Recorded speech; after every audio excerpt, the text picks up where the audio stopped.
My name is Cory Jenkins, and if you or someone you love suffers from bipolar disorder, clinical depression, or any other type of mood-debilitating disease, then this very well could be one of the most important sites that you visit or share with someone that you care about. And here's why. Now, I myself was diagnosed about 5 years ago with bipolar II disorder. Now, that was following over 15 years dealing with deep bouts of depression, manic episodes, paranoia, and a long line of self-medicated alcohol and drug addiction challenges. If you're anything like me, then 12-step programs do not work. Traditional methods have not helped at all, and I had to seek my own methods in order to help myself reach a content-filled life. Now, the one thing I did promise myself as I started doing my research is that if I ever managed to find a way for me to deal with my life on a daily basis, then I would make sure that I would share that with others. Because that is the one thing that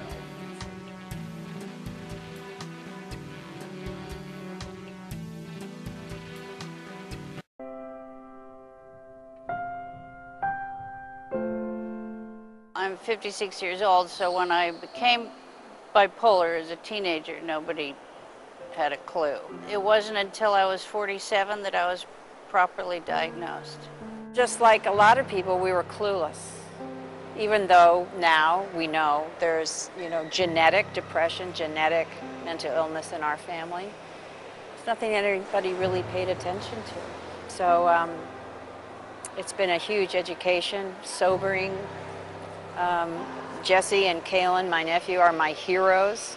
I see what they go through. I'm not even aware of what you go through on a day-to-day basis. And, all the different meds you've tried and all the,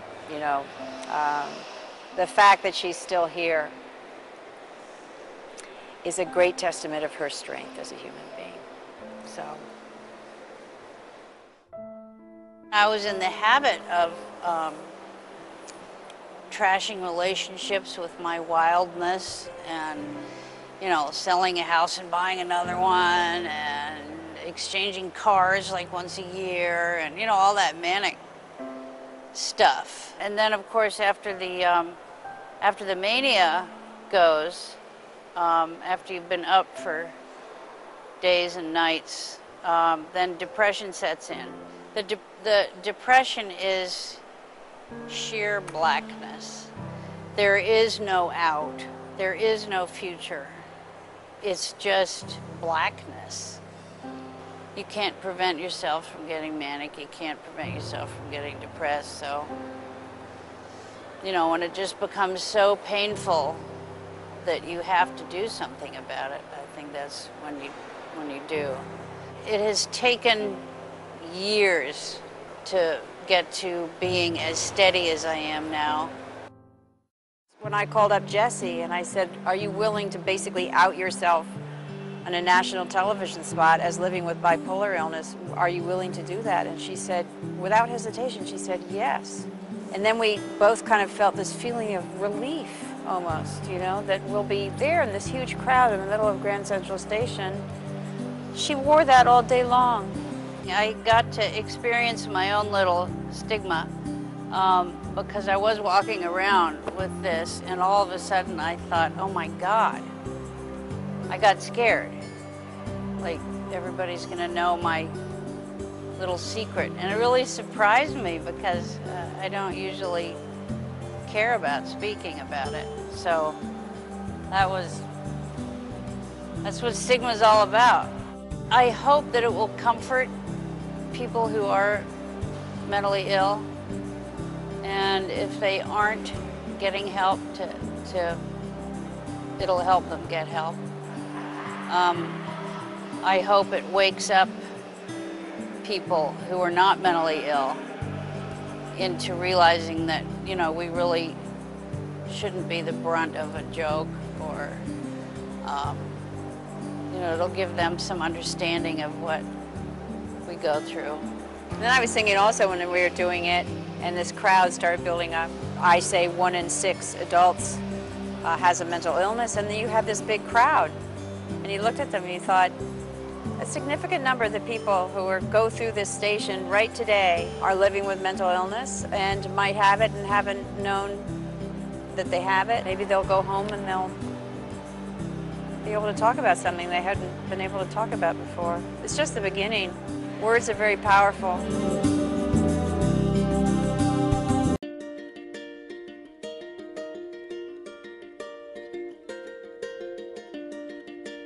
You know, it took a long time to come to terms with the fact that I do have an illness, and even today, it's hard for me to see, you know, to be honest, and so I think it can be difficult. You know, it's an illness of the brain, and you know, the brain is our tool to see the world. There's all the classic stuff, you know. There's the paranoia, there's the delusions.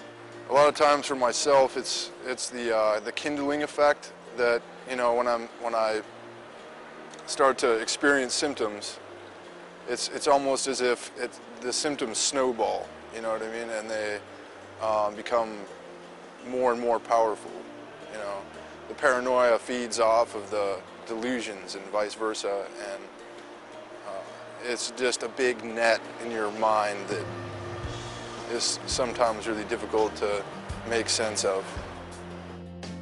When you say that you have a mental illness, people automatically assume that you're crazy, that, you know, you do not have self-control, that you cannot function normally within society, that, you know, and that could not be more untrue. With every mental illness, there is a stigma, and hopefully we can break that stigma. I definitely felt guilt for the majority of the time that I was actually aware that I had something going on. You know, and that's all on top of the anxiety and, you know, the symptoms themselves. I can say I'm lucky because I haven't been treatment resistant. So I've progressively gotten better, and I'm able to produce artwork on a regular basis. Hopefully this campaign can really kind of enlighten people on the fact that a mental illness does not mean that you cannot function in society at all. This is a long overdue campaign, and I think that we all feel the same way about it.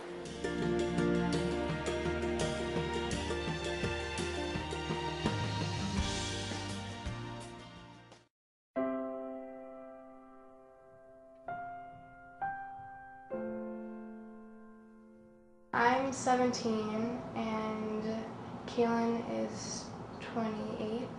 Being like the youngest, it was kind of difficult to really know what was going on. My mom kind of kept me away from Kay a little bit because no one totally understood what was happening. I was told he was sick, that he had schizoaffective disorder, and I remember asking my mom, like, what does that mean, like what's happening to Kay, and she would tell me that he would see different things than us or hear different things than us, and that he needed help for that. I don't think people really understand what it is and how it really affects people. In the high school, you'll hear comments like, oh, he's so bipolar, or yeah, the weather's like schizophrenic today, and it's like, it just takes you back because one, those terms don't really even make sense in those sentences, and two, it's like, you don't know what you're talking about, you don't know how that affects people, that's a serious disorder. Low moments come more from my mom. When she was really depressed, it obviously really affected me because it used to just be me and my mom. I mean, we've always been me and my mom living together since the boys are so much older. But when she was really depressed, I mean, it was really, really hard. I mean, you know, crippling depression for bipolar, she wasn't able to function really, and that's hard to be young and not having a functional mother. My brother's one of the strongest people I know because I can't imagine, and yet he does it every single day and he works through it.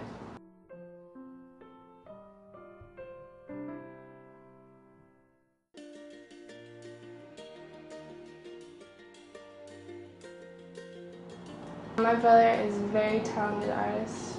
He's very compassionate and kind. He's my big brother.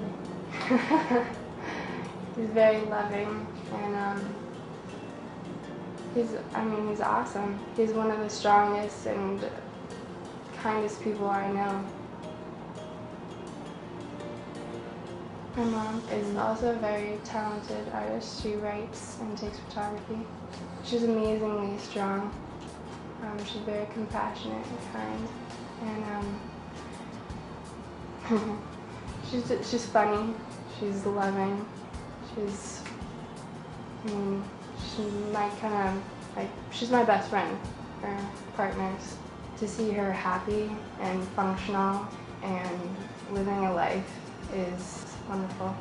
I thank God every day, my brother and my mom. Mental illness it's life-changing, and it's hard, and it really affects the whole family. It can be pretty bad, but it can be pretty awesome too in a way. And not that you have it, but just to know about it and it strengthens the family, I think. It gives you a different perspective on life and stuff like that, yeah.